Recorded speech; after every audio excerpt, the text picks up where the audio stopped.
Hello बच्चों, आज फिर मैं नए वीडियो के साथ यहाँ पर आया हूँ और इस बार भी मैं कुछ नए सवाल लेकर आया हूँ। आपका औसत से संबंधित सवाल हैं सारे। और देखिए, इन सवालों में मैं पिछले जो सवाल करा चुका हूँ, उन्हीं सवालों से रिलेटेड सवाल है। मतलब उन्हीं के सवालों को मैं कुछ नए तरीके से आपको बताऊँगा ताकि उनकी आपकी अच्छी सी प्रैक्टिस हो जाए, क्योंकि ये एग्ज़ाम में आने वाले सवाल हैं, बहुत अच्छे से आएंगे एग्ज़ाम में सवाल।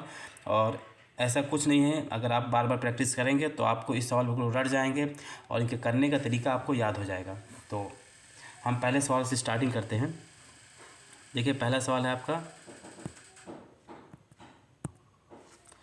कि एक क्रिकेट खिलाड़ी की 24 पारियों रनों का औसत आपका 28 है और 25वीं पारी में उसने कितने रन बनाए ताकि उसका औसत 29 हो जाए। देखिए, एक क्रिकेट खिलाड़ी के रनों का औसत है 28, औसत दे रखा है।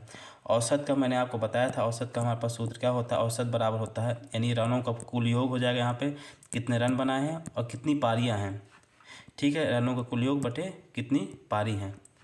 ठीक है, तो पारियाँ हमारी 24 हैं, औसत 28 रखा, तो रनों का कुल योग हमें यहाँ से मिल जाएगा। हम इसमें रखते चले जाएंगे मान उसको। औसत मेरा 28 है,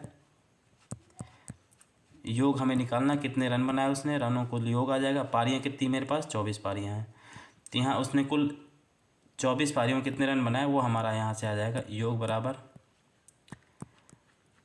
28 गुणे 24, और जब हम 28 और 24 का गुणा करेंगे तो यहाँ से हमारा आ जाएगा 672।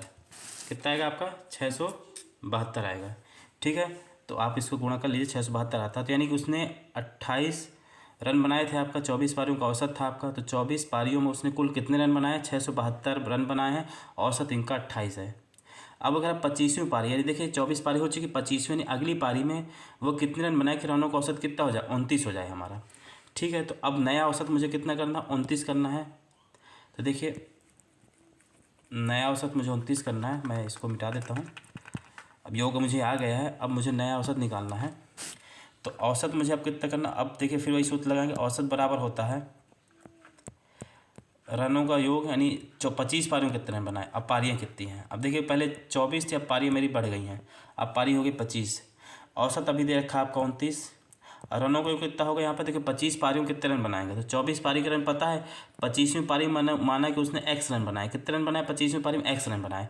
तो 25वीं पारी में एक्स रन बनाए और 24 पारी में उसने 672 रन बनाए, तो कुल 25 पारियों में कितने रन बनाएगा उसने, 672 जमा एक्स, 672 धन एक्स, इतने रन बनाए गए, योग हो गया। पारी कितनी हमारे पास यहाँ, 25 पारियाँ। कितनी पारी यहाँ पे हमारे पास, 25 पारियाँ। अब इसको हम हल करते हैं,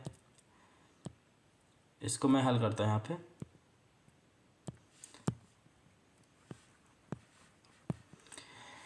तो देखिए, ये यहाँ पे आपका तिर्यक गुणा होगा, यहाँ कुछ नहीं, तो आपका यहाँ से आएगा 672 धन एक्स बराबर हो जाएगा 29 गुणे 25 आएगा आपका। क्या आएगा, 29 गुणे 25।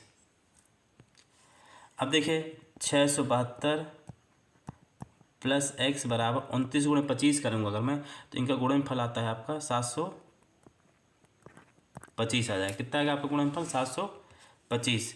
तो यहाँ एक्स का मान आ जाएगा 725 ऋण 672। जब हम घटा देंगे इसको, तो 5 में 2 गया 3 आएगा, 12 में 7 गए 5, 53 आ जाएगा। ठीक है, 53 इसमें देखिए यहाँ पे है ये डी पार्ट, तो इसका उत्तर आपका आ जाएगा डी पार्ट, यानी 53 रन उसने बनाने होंगे 25वीं पारी में, जिससे उससे रनों का औसत आपका 29 हो जाएगा। ठीक है, ये आपको समझ में आया। पहले देखिए 24 पारियों का रन का औसत दे रखा था, तो हमने 24 पारियों में उसने कुल कितने रन बनाए वो मैंने निकाल लिया। 24 पारी उसने कितने रन बनाए, 672 रन बनाए उसने 24 पारियों में। ठीक है, अब बता रहा 25वीं पारी में कितने रन बनाए, तो माना कि 25वीं पारी में उसने एक्स रन बनाया है। तो अगर 25वीं पारी में उसने एक्स रन बनाया, तो 25 कुल पारियाँ यानी 25 पारियाँ खेली होंगी, उसमें रन कितने हो जाएंगे उसके, 672 24 पारियों का रन होगा और 25वीं पारी का रन एक्स होगा, दोनों को जोड़ देंगे तो 25 पारी में उसके द्वारा बनाया गया कुल रन आ जाएगा। 672 धन एक्स आ जाएगा, उसके द्वारा बनाएगा रन 25 पारी में। औसत हमारा 29 दे रखा है, पारियाँ हमारे पास 25 है, रन कुल 25 पारियों का ये है, तो ये आपका औसत के सूत्र में मान रख देंगे, तो यहाँ से x का मान हमारा आ जाएगा। तो यहाँ से आया हमारा 53। अब देखिए ये सवाल हल करने में आपको समय तो लगेगा ही हल करने में, इसकी एक शॉर्ट ट्रिक है, इसको बहुत आसानी से हल किया जा सकता है, बशर्ते उसको आप ध्यान से समझिएगा। जो मैं आपको बता रहा हूँ उस ट्रिक को अगर आप ध्यान समझेंगे तो आपको बहुत आसानी से वो समझ में आ जाएगा। ठीक है, मैं इसको मिटा दे रहा हूँ, फिर मैं आपको वो चीज़ बताता हूँ कि हम इसको और ऐसे कर सकते हैं, और थोड़ा उसको आपको थोड़ा सा समझ विकसित करनी पड़ेगी उसको समझने के लिए।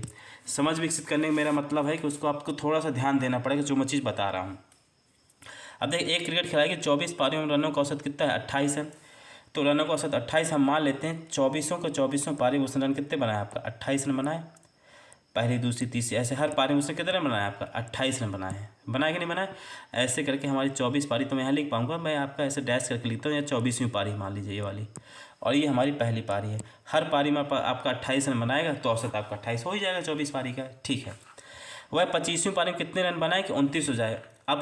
अब 29 औसत बनाने के लिए इन सभी संख्याओं को क्या हम कर दें, 29 करना पड़ेगा, लेकिन 24 पारी है तो 25वीं पारी में आपका 29 रन तो बनाएगा ही बनाएगा वो, क्योंकि इसको 29 होना औसत को, और इन सभी पारियों में उसको हम एक एक जोड़ देंगे। इन सभी पारियों में क्या हम एक एक अगर हम जोड़ देते हैं तो क्या हो जाएगा, रनों का औसत हमारा कितना हो जाएगा आपका, 29 हो जाएगा। तो इतनी कितनी पारी है आपकी, 24 पारी हैं। कितनी पारी यहाँ पे हमारे पास, 24 पारी हैं, तो एक एक जोड़ेंगे तो 24 रन और जोड़ने पड़ेंगे मुझे। तो जो 25वीं पारी में रन बनाएगा, एक तो 29 तो बनाएगा, इनके 24 और जुड़ जाएंगे, तो उसको 25वीं पारी में कुल कितने बनाने पड़ेंगे, 29 धन 24। जब इसको आप जोड़ेंगे तो आपका आएगा 53 रन।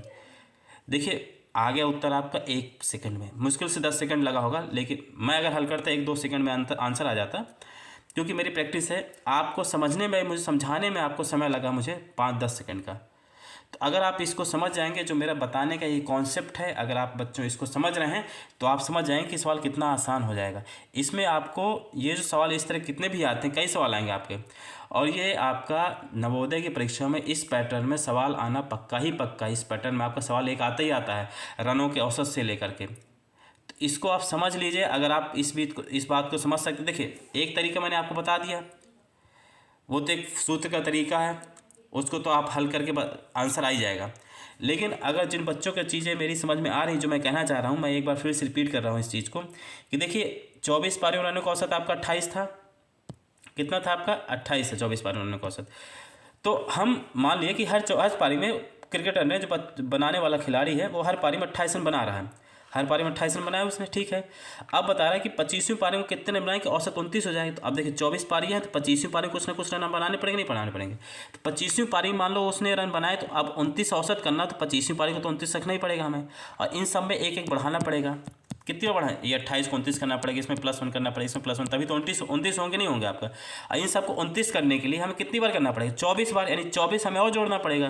तो देखिए इसमें 24 और जोड़ देंगे, और 29 तो ये खुद का रहेगा। तो अगर इसे हम 24 जोड़ देंगे इनका सारा, तो हमारा ये 53 जो आखिरी रन होगा, ये 53 बनाएगा, तो सभी का औसत कितना हो जाएगा हमारे पास, 29 हो जाएगा। आई बात समझ में। तो यहाँ से रनों का औसत कितना आ जाएगा हमारा, 29 हो जाएगा, अगर उसने आखिरी पारी में यानी 25वीं पारी में 53 रन बनाए। जिन बच्चों को समझ में आ गया, अच्छी बात, नहीं समझ में आएगा तो आप वीडियो को रिपीट कर सकते हैं, दोबारा देख लीजिएगा, और कोई समस्या हो आप कमेंट्स बॉक्स में मुझे लिख सकते हैं कि सर इसमें मुझे समझ में नहीं आया, ताकि मैं एक वीडियो इन्हीं सवालों को बना दूंगा जिसमें इस तरीके का उपयोग किया जा रहा होगा। ठीक है, चलिए अगले प्रश्न की ओर आगे बढ़ते हैं हम। प्रश्न संख्या आपका दूसरा है, 20 समानों का औसत 18 है, यदि प्रत्येक समान से 3 घटा दिया तो औसत कितना हो। देखिए इस तरह सवाल मैंने बताया था, बहुत आसान है।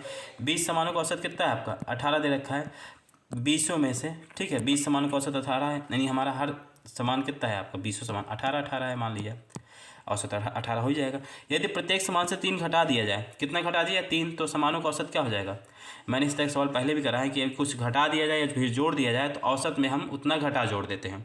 3 घटाए तो औसत में हम 3 घटा देंगे, तो हमारा नया औसत मिल जाएगा यहाँ से हमारा 15। कितना हो जाएगा आपका नया औसत, 15। क्लियर है, ये सवाल मैं पहले करा चुका हूँ, इसको आप देख लीजिएगा। ना आए कुछ समस्या तो आप कमेंट बॉक्स में मुझे लिख सकते हैं, व्हाट्सएप पे मैसेज कर सकते हैं मुझे। अगले सवाल में आते हैं, निम्नलिखित सेट के परिणामों का औसत कितना होगा। अब देखिए सेट के परिणाम दे रखे हैं, इनका औसत निकालना, संख्याएं दे रखी, तो हमें क्या करना है, इन संख्याओं को जोड़ना है, उसमें उन संख्याओं की संख्या से भाग दे देना है। तो देखिए संख्या है हमारी 567, औसत निकालने के बता रहा हूँ। 434, 323, 290 और 401। ये संख्याओं को इनको आपस में जोड़ देंगे और कितनी संख्या है हमारे पास? 5 है। 5 से भाग देंगे तो ये हमारे यहाँ से क्या आ जाएगा? ये जो सेट है इसका हमारे पास आ जाएगा हमें औसत। अब देखिए इनको जोड़ना है तो मैं देखिए इनको जोड़ के एक संख्या लिखे दे रहा हूँ, क्या है। देखिए जब हम इनको जोड़ेंगे तो हमारा आपका जोड़ आएगा यहाँ से, सबको जोड़ने से 2015, ठीक है। और बटे हम कर देंगे 5। जब हम इसको भाग देंगे तो यहाँ से 5 चौक 20 और 5 3 15, 403 हमारा इसका औसत आ जाएगा। डी पार्ट हमारा होगा इसका उत्तर, ठीक है। तो ये तो सरल सवाल था, लेकिन मैंने इस सवाल को भी इंक्लूड कर लिया था हल कराने के लिए, ताकि आप इस सवाल को भी इस तरह देखिए। सवाल इस तरह के आएंगे, ये जो मैं सवाल करा रहा हूँ सब आपके पिछले साल कई सालों में आए हुए नवोदय के में आए हुए सवाल ही हैं। तो इस तरह के सवालों का रिपीटिशन आगे होता भी रहेगा, ये मत सोचिए। संख्याएं बदल जाएंगी, उनके बीच के चीज़ें बदल जाएंगी, क्वेश्चन पूछने का थोड़ा सा तरीका बदल जाएगा, लेकिन पैटर्न नहीं बदलता है आपका।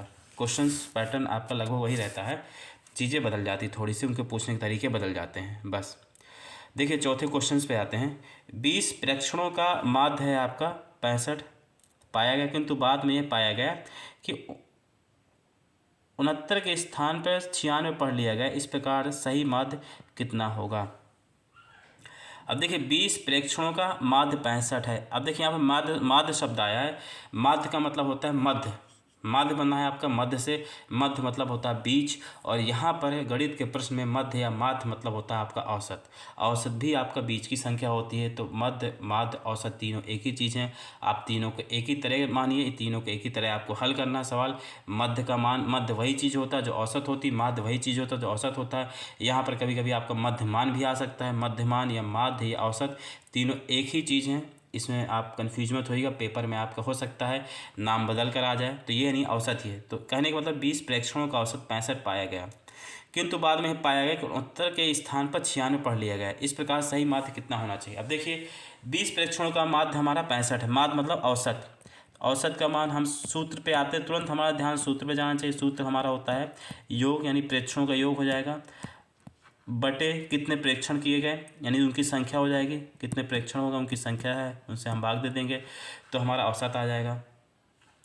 अब देखिए यहाँ पर 20 प्रेक्षण है, औसत है 65, तो यहाँ लिख देंगे 65 है औसत हमारा। प्रेक्षणों का योग मुझे नहीं पता है, वो हम लिख देते योग, और संख्या कितने हैं 20 प्रेक्षण किए गए हैं। तो यहाँ से प्रेक्षणों का योग हो जाएगा हमारा 65 × 20। जब इसको हल करेंगे तो आएगा आपका 1300। ये प्रेक्षणों का योग आ गया। अब देखिए इसमें उन्होंने गलती कर दिया भाई, जिसने इसको हल किया उसने देखा कि वहाँ 69 है, 69 के स्थान पे क्या होना चाहिए था, तो वो 96 पढ़ लिया था। 69 के स्थान पे क्या पढ़ लिया उसने, 96 पढ़ लिया था। अब देखिए इसको कैसे हल करेंगे, जहाँ पर 69 होना चाहिए वहाँ पर उसने क्या पढ़ लिया आपका 96। तो अब हम इन दोनों का अंतर निकाल लेंगे। 96 नहीं बड़ा हो गया, तो यानी आपका अब क्या होगा, यानी 69 के स्थान पर उसने 96 पढ़ा, तो यानी संख्या ज़्यादा चली गई है। संख्या ज़्यादा चली गई तो यानी जो उसका औसत आया होगा, ये मध्य आया होगा, ज़्यादा आएगा। तो यानी अब हमारा, अब जब उसको 69 कर देंगे तो यानी अब हमारा उत्तर 69 से यानी 65 से कम आएगा। तो पहली चीज़ जितने ऑप्शन देख लेंगे उसमें हमारा आंसर 65 से कम ही होगा। अब देखिए अगले स्टेप में क्या करते हैं, 96 में हम 69 घटा देते हैं, तो कितना ज़्यादा उसने संख्या लिख दी वो हमें आ जाएगा। 16 में 9 गए आपका 7 आ जाएगा, और यहाँ से 8 में 6 गए 2 आ जाएगा 27। 27 उसने ज़्यादा संख्या ली थी, यानी इस योग में 27 ज़्यादा जुड़ा है। यानी 1300 है, 1300 में आपने 27 ज़्यादा जुड़ा है। जुड़ा कि नहीं जुड़ा? तो अगर हम 1300 योग है उसमें हम 27 घटा देते हैं। कितना घटा दें? 27 हम घटा देते हैं 1300 में 27। ये थोड़ा यहाँ मैं इसको मिटा देता हूँ ताकि मैं लिख सकूँ। 1300 में 27 को घटा दिए, कितना आएगा, 10 में 7 गया 3,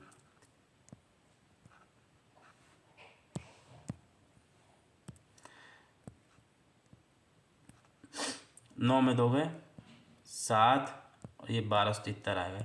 यानी सही योग आपका 1273 होना चाहिए, जिसकी जगह उसने 1300 पढ़ लिया है।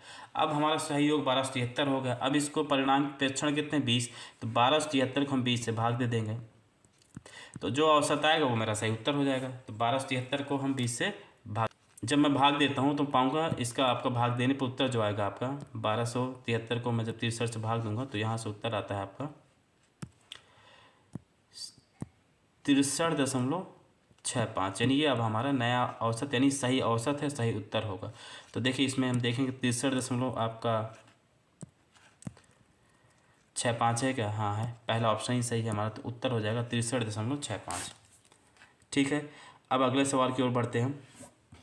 पांचवा और आखिरी सवाल है आज की वीडियो का। पांचवा सवाल है आपका, प्रथम 4 विषम संख्याओं का औसत क्या होगा? देखिए तो आपके लिए बहुत सरल हलवा सवाल है, मैंने बता दिया है कि प्रथम 4 विषम संख्याओं का प्रथम 10 विषम संख्याओं का योग कितना होता है। आपका इसका सीधा उत्तर संख्या ही दे रखा है। कभी भी क्वेश्चन पूछा जाए प्रथम 50 विषम संख्याओं का औसत क्या होगा? 50 होगा।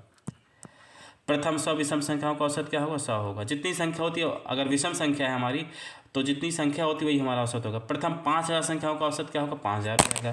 कितना हो जाएगा आपका? 5000 हो जाएगा। तो प्रथम 4 विषम संख्या का औसत क्या हो जाएगा हमारे पास? 4। सीधी बात है। प्रथम 4 विषम संख्याओं का औसत क्या होगा हमारे पास? 4। विषम संख्याएं कौन कौन सी हैं? प्रथम 4, 1, 3, 5 और 7। तो इनके बीच की संख्या होगी दोनों की, इन दोनों के बीच की संख्या होगी, हमारा मध्यमान होता है। और 3 और 5 के बीच संख्या क्या होती है हमारे पास? 4। वैसे भी उत्तर 4 हो जाएगा, हल करेंगे तो भी उत्तर 4 आएगा। और सीधा है, आपको कभी भी आ जाए आप याद कर लीजिए इस बिल्कुल लाइन को कि अगर पूछता है कि प्रथम 50 विषम संख्याओं का औसत क्या होगा तो 50 आएगा। ठीक है, ये तो विषम संख्या की बात होगी। अगर मेरे पास सम संख्या आता है कि प्रथम 50 सम संख्याओं का औसत क्या होगा तो उसमें हमेशा एक जोड़ 51 होगा। प्रथम 100 विषम संख्याओं का औसत कितना होगा? 101 होगा। प्रथम 200 विषम संख्याओं का औसत क्या होगा? 2 से 1 होगा। तो इस प्रकार से सारे सवाल आपके हल हो जाएंगे। आप प्रैक्टिस करते रहिए और मेरे चैनल से जुड़े रहिए। आप मेरे वीडियो देखते रहिएगा तो आपको गणित कभी भी कठिन नहीं लगेगी। आपको खेल खेल में गणित के सारे सवाल हल हो जाएंगे। ठीक है, अगले दिन मैं फिर नए वीडियो के साथ आपके साथ आऊँगा। आज मैं अपना वीडियो यहीं पे ख़त्म करता हूँ। धन्यवाद।